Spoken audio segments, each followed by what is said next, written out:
बिस्मिल्लाहिर्रहमानिर्रहीम। आवाज अच्छे पे बार बार आवाज बुझोगे? सही आवाज सही नमूने अच्छे पे बार।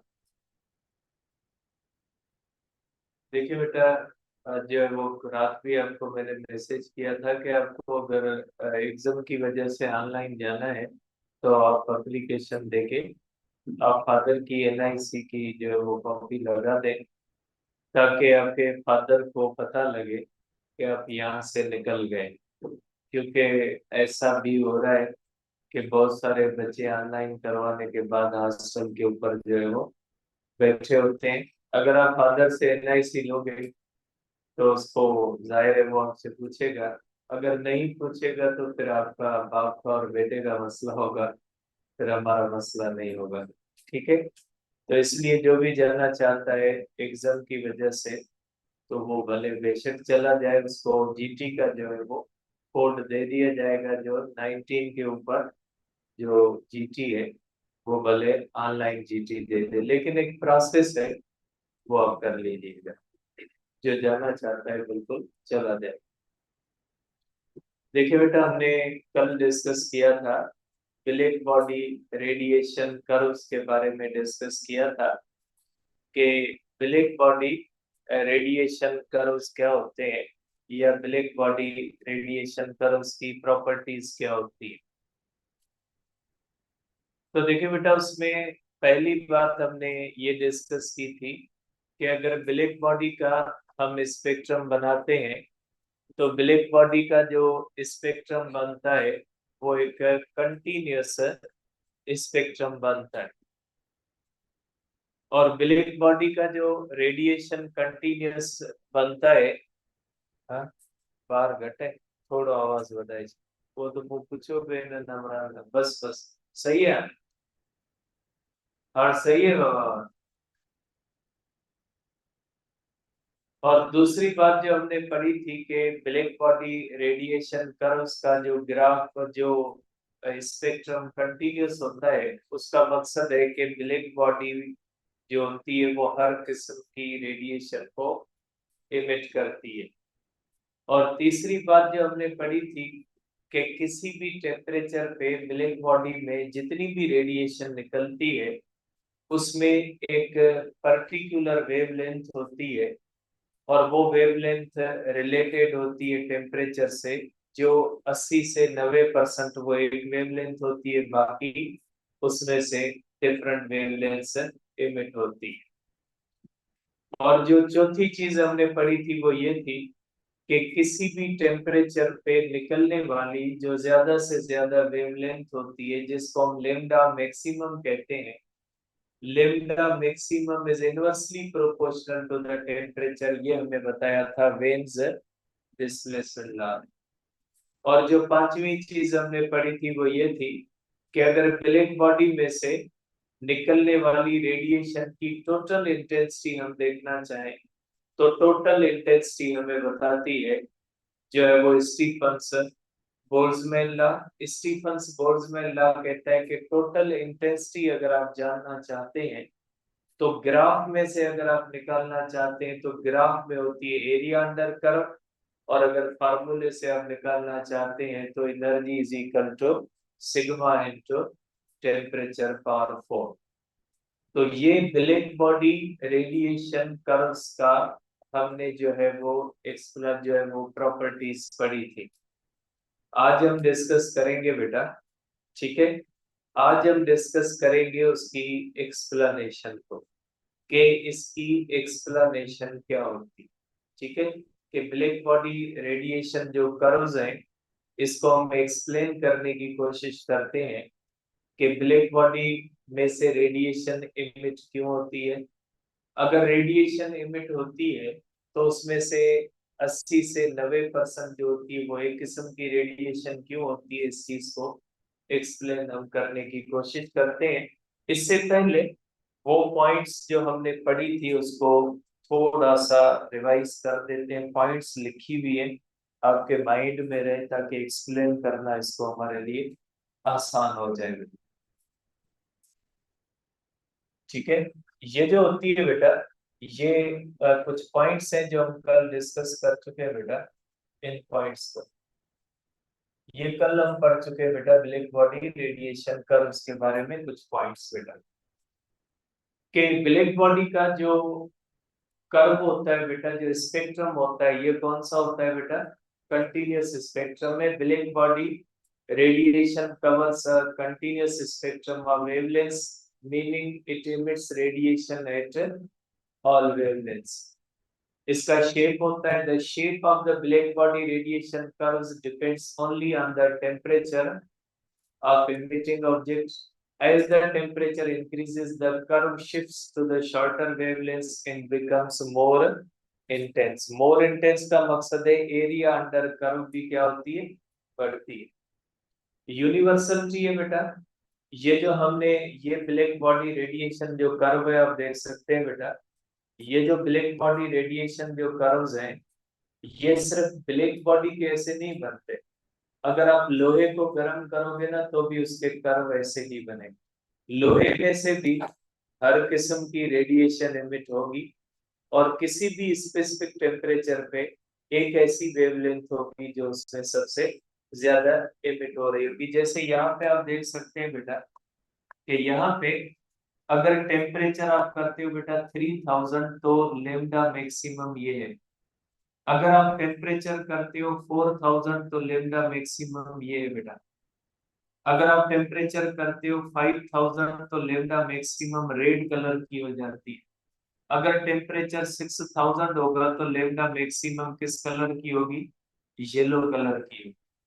3000 पे लेमडा मैक्सिमम इंफ्रारेड है, ये इंफ्रारेड रीजन है और ये यूवी रीजन है।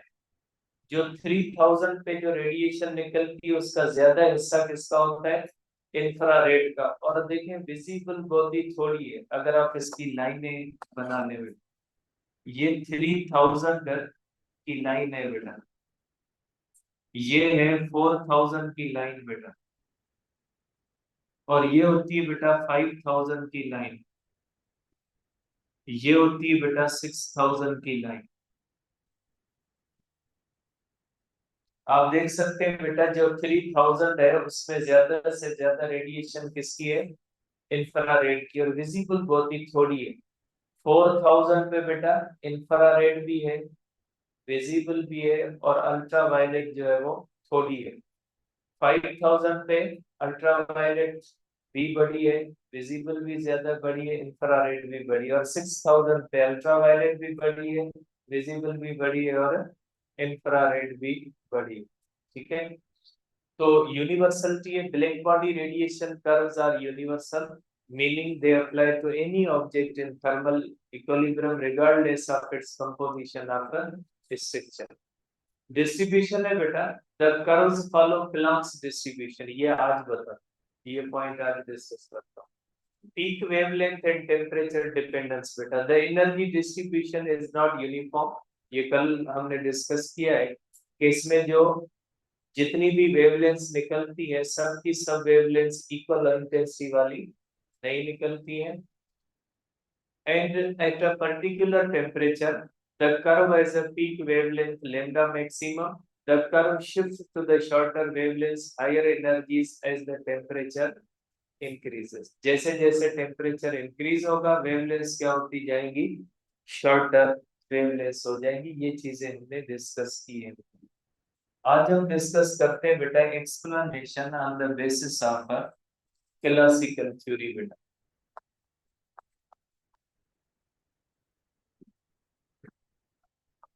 Explanation on the basis of classical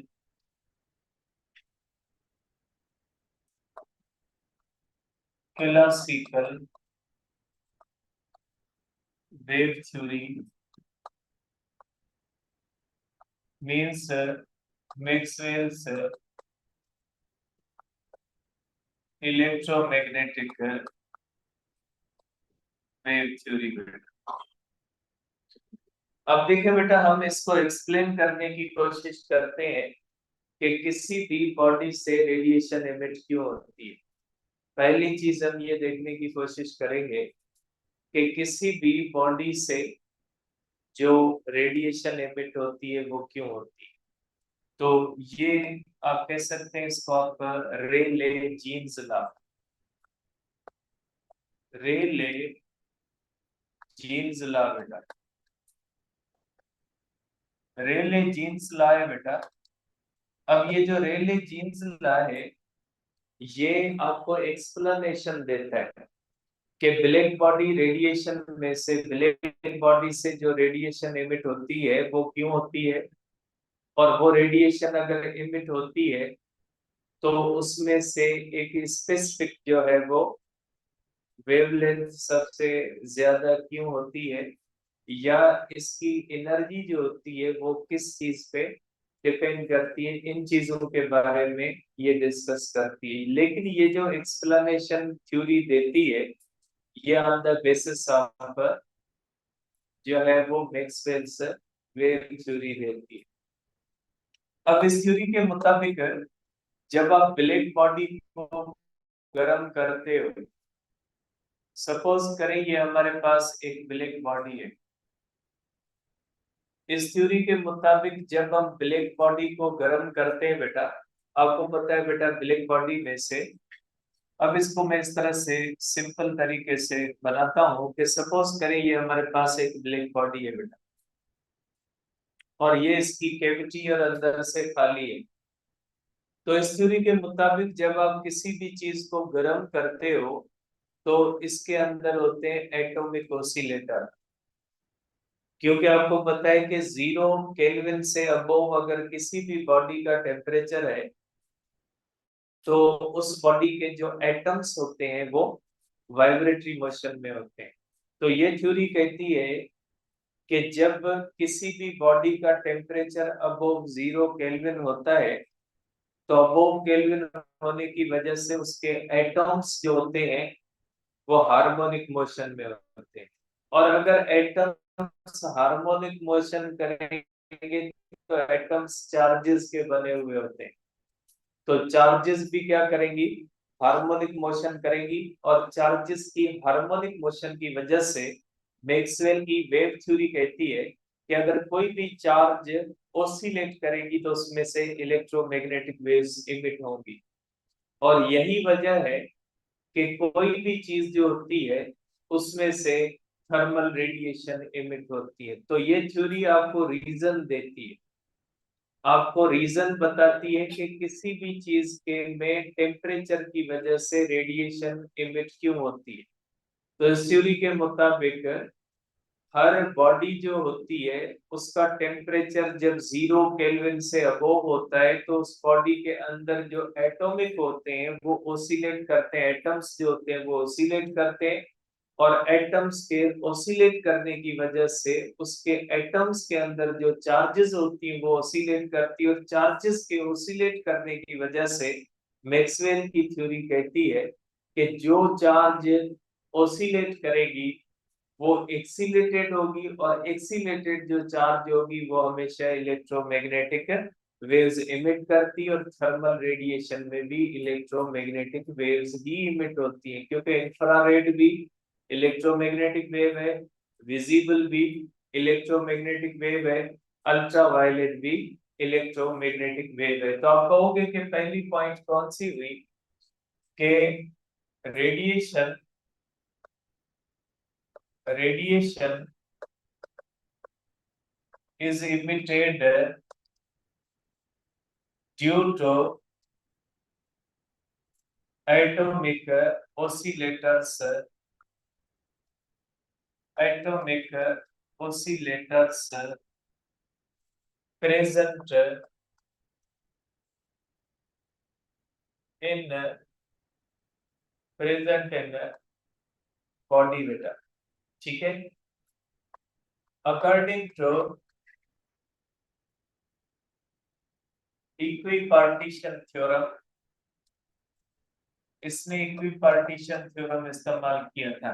according to the equipartition theorem energy associated energy associated with each atomic oscillator is equal to kT। 3/2 kT नहीं है, kT के बराबर होगी। अब आपके माइंड में होता है कि शायद वैसे के 3/2 kT है, क्योंकि ये जो रेले जीन्स लॉ के अंदर इक्विपार्टीशन थ्योरम इस्तेमाल किया गया था। अब इक्विपार्टीशन थ्योरम क्या होता है? इक्विपार्टीशन थ्योरम कहता है कि जब कोई भी मॉलिक्यूल या एटम वाइब्रेट करता है तो उसमें जो एनर्जी होती है उसके 3 हिस्से होते हैं, जिसको हम डिग्रीज ऑफ फ्रीडम कहते हैं। अब डिग्रीज ऑफ फ्रीडम आपकी पढ़ी हुई नहीं, इसलिए मैं उसको 3 हिस्से कहता हूँ। कि जैसे आपने पढ़ा था ना प्रेशर की इक्वेशन के बारे में, कि हमने मॉलिक्यूल कंसीडर किया था कि एक मॉलिक्यूल है, उसकी वेलोसिटी के 3 कंपोनेंट्स है, vx है, vy और vz। और vx, vy और vz जो होते हैं वो इक्वल होते हैं। इसी तरह से आप कह लें कि जो हार्मोनिक ऑसिलेटर होता है उसकी एनर्जी के 3 हिस्से होते हैं, x, y और z। और एक हिस्सा 1/3 kT होता है, दूसरा 1/3 kT होगा, तीसरा 1/3 kT होगा। तो 1/3 प्लस 1/3 प्लस 1/3 क्या हो जाएगा? kT। टोटल एनर्जी कितनी हो जाएगी? kT। तो इस थ्योरी के मुताबिक ये जो ब्लैक बॉडी होती है उसके अंदर एटॉमिक ऑसिलेटर्स होते हैं, और एटॉमिक ऑसिलेटर जब वाइब्रेट करते हैं तो उसके अंदर जो होते हैं चार्जेस ऑसिलेट करती हैं, और इनके एटॉमिक ऑसिलेटर के साथ जो एनर्जी एसोसिएटेड होती है वो कितनी होती है? kT के बराबर। अब ये जब ऑसिलेट करते हैं तो इनमें से इलेक्ट्रोमैग्नेटिक वेव्स बनती है, और इलेक्ट्रोमैग्नेटिक वेव्स जो होती है वो इस कैविटी के अंदर इस तरह से निकलती है। अगर ये एटॉमिक ऑसिलेटर वाइब्रेट करता है, इसमें से एक इलेक्ट्रोमैग्नेटिक वेव इमिट होती है। ये इलेक्ट्रोमैग्नेटिक वेव इस तरह से ट्रेवल करती है और ये यहां से रिफ्लेक्ट करती है, क्योंकि हमने पढ़ा है कि ये रेडिएशन क्या करती है बेटा? रिफ्लेक्ट करती है।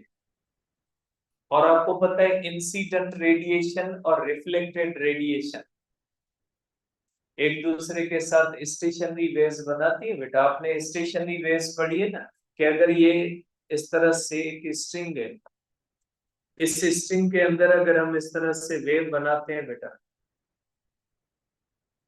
अगर हम इस तरह से वेव बनाते हैं तो ये वेव जब रिफ्लेक्ट होती है तो इंसिडेंट वेव और रिफ्लेक्टेड वेव जो होती है, इंसिडेंट वेव और रिफ्लेक्टेड वेव बेटा, इंसिडेंट वेव और रिफ्लेक्टेड वेव दोनों मिलके एक दूसरे से क्या बनाती है बेटा? एक दूसरे से स्टेशनरी वेव बनाती है। तो जब ये इस तरह से रेडिएशन निकलती है ना, तो केविटी के अंदर कौन सी वेव्स बनती है बेटा? स्टेशनरी वेव्स बनती है। और ये एक्सपेरिमेंटली प्रूव्ड है कि ब्लैक बॉडी की ये जो केविटी होती है इसके अंदर ये जो रेडिएशन होती है, थर्मल रेडिएशन, इसकी स्टेशनरी और स्टैंडिंग वेव्स बनती है। तो आप कहोगे कि स्टेशनरी और standing waves, standing waves are formed in cavity. और इसके अंदर जो एनर्जी होती है वो inversely proportional to the fourth power of lambda होती है। ये जो स्टेशनरी वेव्स होती है, इन स्टेशनरी वेव्स में से जो एनर्जी होगी वो inversely proportional to the fourth power of lambda होगा। ठीक है। या आप ये भी कह सकते हैं कि energy is equal to constant upon lambda power 4। और इस थ्योरी ने, this theory predicted that when temperature of black body is very high, then infinite amount of energy is emitted. ठीक है, इनफाइनाइट जो है वो amount of energy is emitted which is called ultraviolet catastrophe. इसको हम कहते हैं अल्ट्रावायलेट कैटास्ट्रॉफे। इस थ्योरी ने ये प्रिडिक्ट किया कि इन स्टेशनरी वेव्स में जो एनर्जी होगी वो inversely proportional to the fourth power of lambda होगी। अगर ये energy is inversely proportional to the fourth power of lambda होगा तो आपको पता है कि जो अल्ट्रावायलेट रेडिएशन होती है उस अल्ट्रावायलेट रेडिएशन की वेवलेंथ बहुत ही छोटी होती है। सपोज करें 10 पावर -10 है तो 10 पावर -10 का पावर 4 क्या हो जाएगा 10 पावर -40। अगर अल्ट्रावायलेट लेते हैं बेटा तो सपोज करें एक्सरेज है, एक्सरे की एनर्जी की वेवलेंथ कितनी होती है बेटा 10 पावर -10 होती है। 10 पावर -10 का पावर 4 क्या होगा 10 पावर -40 होगा बेटा। और 10 पावर -40 अगर ऊपर जाएगा बेटा तो क्या हो जाएगा 10 पावर +40 होगा। इसका मकसद है एनर्जी जब अल्ट्रावायलेट रेडिएशन एमिट होगी तो उसमें से एनर्जी क्या हो जाएगी इनफाइनाइट हो जाएगी। ठीक है, और अगर किसी भी चीज को गर्म करने से उसमें से इनफाइनाइट एनर्जी एमिट नहीं होती क्योंकि ये एटॉमिक ऑसिलेटर की वजह से होती है। अगर एटॉमिक ऑसिलेटर की वजह से रेडिएशन एमिट होती है और उसमें से अगर स्टेशनरी वेव्स बनती है तो ये थ्योरी कहती है कि जब टेम्परेचर बहुत ज्यादा हाई होगा तो हाई टेम्परेचर पे जो स्टेशनरी वेव्स बनेंगी उनमें एनर्जी इनफाइनाइट होगी। और ये फिजिकल पॉइंट ऑफ व्यू से इम्पॉसिबल है कि किसी भी एटॉमिक ऑसिलेटर की एनर्जी इनफाइनाइट हो और उसमें से निकलने वाली जो ये स्टेशनरी वेव्स हैं उनकी भी एनर्जी इनफाइनाइट हो। ये फिजिकल पॉइंट ऑफ व्यू से इम्पॉसिबल चीज लगती है। तो आप कह सकते हैं कि ये थ्योरी फैल गई ब्लैक बॉडी रेडिएशन कर्व्स को एक्सप्लेन करने। इस थ्योरी को एक बार फिर मैं आपको समराइज करके बताता हूं कि जो रेले जीन्स लॉ ने एक थ्योरी पेश की थी कि ब्लैक बॉडी से जो रेडिएशन एमिट होती है वो रेडिएशन एमिट क्यों होती है, या अगर रेडिएशन एमिट होती है तो उस रेडिएशन की एनर्जी जो होती है वो किन चीजों पे डिपेंड करती है। इस चीज को एक्सप्लेन करने की कोशिश की रेले और जीन्स ने on the basis of Maxwell's electromagnetic wave theory.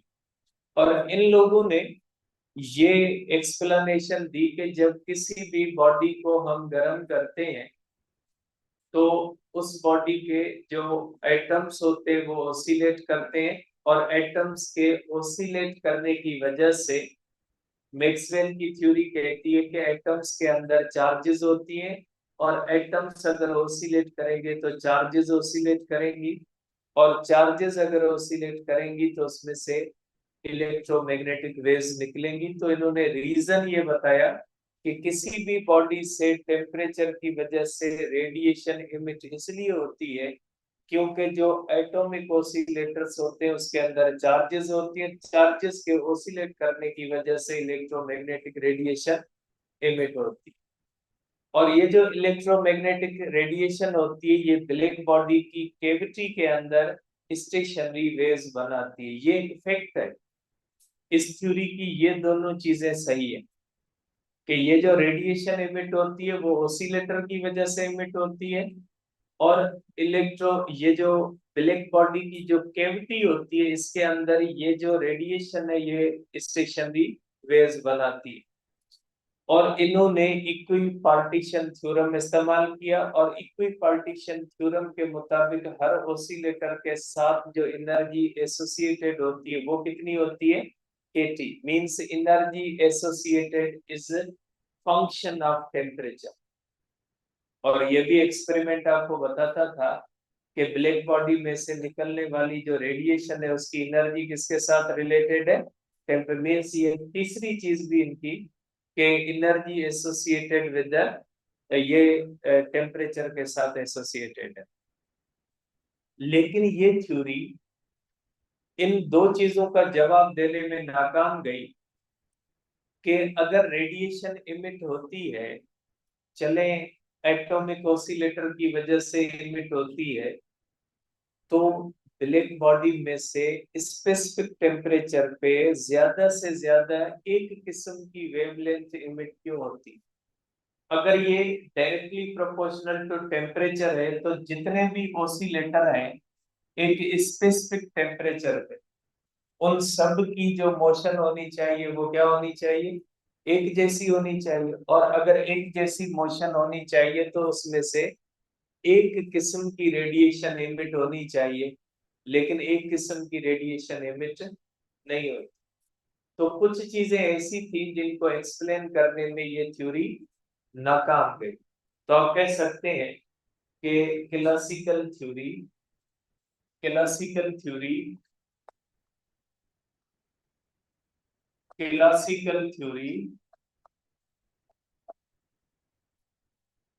failed to explain black body radiation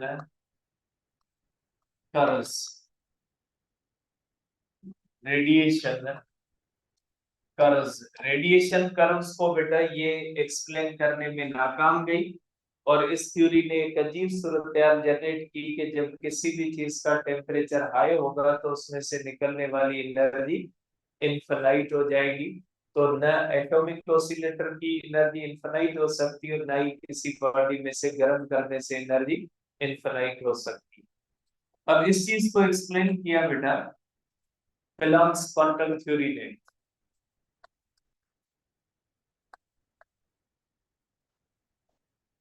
अब इसको एक्सप्लेन किया बेटा कलाम्स क्वांटम थ्योरी ने। बेटा क्वांटम थ्योरी ने ये कहा कि जो रेले जीन्स लॉ की प्रिडिक्शन है कि जो किसी भी चीज में रेडिएशन इमिट होती है वो due to the atomic oscillator होती है, ये बात सही है कि ये जो है वो एटॉमिक ऑसिलेटर की वजह से बनती है। और ये बात भी सही है कि स्टेशनरी वेव्स बनती है। लेकिन ये बात सही नहीं है कि उसके ऊपर इक्वी पार्टीशन थ्योरम इस्तेमाल किया जाए, क्योंकि इक्वी पार्टीशन थ्योरम कहता है कि हर ऑसिलेटर के पास इक्वल एनर्जी होगी। अगर हर ऑसिलेटर के पास इक्वल एनर्जी होगी तो उसमें से जो रेडिएशन निकले उसमें हर रे की इंटेंसिटी क्या होनी चाहिए, इक्वल होनी चाहिए। लेकिन ऐसा नहीं है, हमने पढ़ा है कि उसका स्पेक्ट्रम कंटिन्यूस होता है। 80 to 90% एक किस्म की रेडिएशन होती है, बाकी अदर टाइप्स ऑफ रेडिएशन भी होते हैं।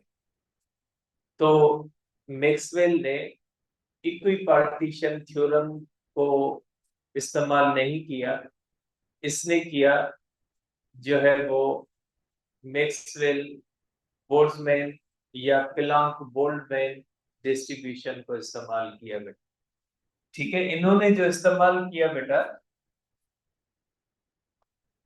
इन्होंने जो इस्तेमाल किया वो किया मैक्सवेल्स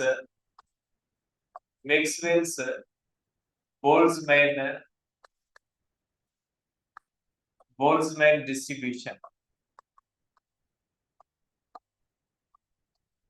अब मैक्सवेल बोल्ट्जमैन डिस्ट्रीब्यूशन क्या बताती है, मैक्सवेल बोल्ट्जमैन डिस्ट्रीब्यूशन हमें बताती है बेटा कि जो एटॉमिक ऑसिलेटर होते हैं ये जो एटॉमिक ऑसिलेटर्स होते हैं, इनके अंदर जो एनर्जी होती है वो इक्वली डिस्ट्रीब्यूटेड नहीं होती। जब किसी भी चीज को गर्म किया जाता है, उसमें जितने भी एटॉमिक ऑसिलेटर होते हैं, उसमें से ज्यादा ऑसिलेटर्स जो होते हैं, उनकी एनर्जी एक जैसी होती है। लेकिन सब के सब ऑसिलेटर की एनर्जी एक जैसी नहीं होती। आप इसको एक एग्जांपल से समझें कि अभी आप यहाँ पे अगर 100 स्टूडेंट्स बैठे हुए,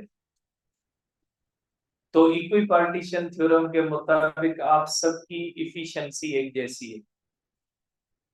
ठीक है, कि आप सबकी इफिशिएंसी एक जैसी है, आप एक जैसे इंटेलिजेंट हो। ठीक है, और आप सबकी रिजल्ट एक जैसी आएगी। लेकिन मैक्सवेल प्लांक जो डिस्ट्रीब्यूशन होती है, मैक्सवेल बोल्ट्जमैन डिस्ट्रीब्यूशन होती है, वो कहती है ऐसा नहीं कि मेजॉरिटी जो होती है, जो मेजॉरिटी होती है उसकी इफिशिएंसी एक जैसी होती है। लेकिन कुछ ऐसे भी लोग होते हैं जिनकी इफिशिएंसी डिफरेंट होती है। ठीक है, तो ये आप इस मिसाल से समझ लें कि इक्विपार्टीशन क्या कहते हैं। इक्विपार्टीशन थ्योरम कहता है कि आल जो होंगे सबके पास इक्वल होगी, जबकि जो बोल्ट्जमैन डिस्ट्रीब्यूशन होती है वो क्या कहती है कि मेजॉरिटी के पास एक जैसी एनर्जी होगी, बाकी ऐसा नहीं है कि सबके पास एक जैसी होगी। तो इस थ्योरम के मुताबिक, इसलिए प्लांक्स क्वांटम थ्योरी ने जो इस्तेमाल किया वो कौन सी जो है वो एक्सप्लेनेशन, बोल्ट्जमैन डिस्ट्रीब्यूशन इस्तेमाल की, और इसने सक्सेसफुली एक्सप्लेन किया कि 80% रेडिएशन इसलिए एक जैसी होती है क्योंकि हर टेम्परेचर पे जो एटॉमिक ऑसिलेटर होते हैं उनमें 80% जो होते हैं वो सेम एनर्जी से वाइब्रेट करते हैं, और 20% की जो एनर्जी होती है वो डिफरेंट होती है। इसलिए स्पेक्ट्रम के अंदर जो ज्यादा रेडिएशन होती है वो एक ही किस्म की रेडिएशन होती है। ठीक है, और एनर्जी जो होती है इसमें इमिट होती है वो in the form of stationery waves होती है, और स्टेशनरी वेव्स की एनर्जी क्वांटाइज्ड होती है। आपने पढ़ा है बेटा, स्टेशनरी वेव्स की एनर्जी क्या होती है, फ्रीक्वेंसी पे डिपेंड करती है। E इज इक्वल टू, जो स्टेशनरी वेव्स होती है ना उनकी एनर्जी किस पे डिपेंड करती है, फ्रीक्वेंसी पे। और आपको पता है कि इनकी फ्रीक्वेंसीज क्वांटाइज्ड होती है। फर्स्ट फ्रीक्वेंसी से सेकंड फ्रीक्वेंसी डबल होती है, थर्ड फ्रीक्वेंसी ट्रिपल होती है। मींस इसमें हर किस्म की फ्रीक्वेंसी अवेलेबल नहीं होती स्टेशनरी या स्टैंडिंग वेव्स। ठीक है, तो इसलिए आप कह सकते हैं कि इसने प्रिडिक्ट किया कि energy is emitted in form of quanta, in form of quanta, or energy of each quantum is equal to h nu. Energy is directly proportional to the frequency of the quanta, या n quanta की h nu, या n h c upon lambda, क्योंकि frequency होती है c upon lambda बेटा। इसने कहा अगर स्टेशनरी वेव्स बनती है तो इसमें से निकलने वाली एनर्जी जो होगी वो क्वांटाइज्ड होगी। इसका मकसद है energy is emitted, energy is emitted in form of quanta, not in form of waves. कि इसके मुताबिक जो एनर्जी इमिट होती है वो क्वांटा के फॉर्म में, क्योंकि स्टेशन वेव्स बनती है और एनर्जी वेव्स की जो फ्रीक्वेंसी होती है, सेकंड फ्रीक्वेंसी इससे डबल होती है, थर्ड फ्रीक्वेंसी 3 टाइम्स होती है, और nth फ्रीक्वेंसी होती है n times f1 stationery waves की। तो स्टेशनरी वेव्स क्वांटाइज्ड होती हैं, इसलिए उनमें से निकलने वाली जो रेडिएशन होती है वो भी क्या होती है, क्वांटाइज्ड होती है। और एक नई थ्योरी आई कि लाइट की जो नेचर है वो वेव नेचर नहीं है, नेचर कौन सी है, पार्टिकल नेचर है। तो आप कहोगे बेटा कि Planck's quantum theory, Planck's quantum theory, Planck's quantum theory successfully explained black body radiation curves, और इसने अल्ट्रा वायलेट कैटास्ट्रॉफे को भी अवॉइड किया कि energy is directly proportional to the frequency, और इसकी फ्रीक्वेंसी इनफाइनाइट होगी नहीं। अगर फ्रीक्वेंसी इनफाइनाइट नहीं होगी तो एनर्जी भी इनफाइनाइट नहीं होगी। तो इसने सक्सेसफुली इस बात को एक्सप्लेन किया कि ब्लैक बॉडी रेडिएशन में से निकलने वाली जो एनर्जी होती है वो इस तरह से क्यों होती है। लेकिन इस थ्योरी की प्राइस ये थी कि इस थ्योरी ने जो नेचर ऑफ द लाइट को तब्दील कर दिया कि लाइट की जो नेचर है वो पार्टिकल नेचर है, इसकी नेचर वेव नहीं है। क्योंकि इसने एनर्जी को फ्रीक्वेंसी से रिलेट किया, और उस दौर में वेव की एनर्जी को फ्रीक्वेंसी से रिलेट करना सही नहीं माना जाता था, क्योंकि ये माना जाता था कि लाइट वेव है और वेव की एनर्जी को एम्पलीट्यूड से हम लेते हैं, वेव की एनर्जी को फ्रीक्वेंसी से हम कंपेयर नहीं करते। जैसे साउंड वेव है, हाई फ्रीक्वेंसी लो एनर्जी है, जबकि ओशियन वेव्स जो होती हैं वो लो फ्रीक्वेंसी हाई एनर्जी होती है, इसलिए कि उनका एम्पलीट्यूड ज्यादा होता है, साउंड का एम्पलीट्यूड कम होता है। इसलिए इस थ्योरी को तकरीबन 20 से 25 साल नहीं माना गया। ठीक है, इंशाल्लाह कल डिस्कस करते हैं। आपकी जो जीटी होगी, जो आपकी जीटी होगी उसमें 17 चैप्टर अगर कंप्लीट होता है तो कंप्लीट रहेगा, अगर कंप्लीट नहीं होता तो जितना भी हम पढ़ेंगे 17 चैप्टर कम हुआ है।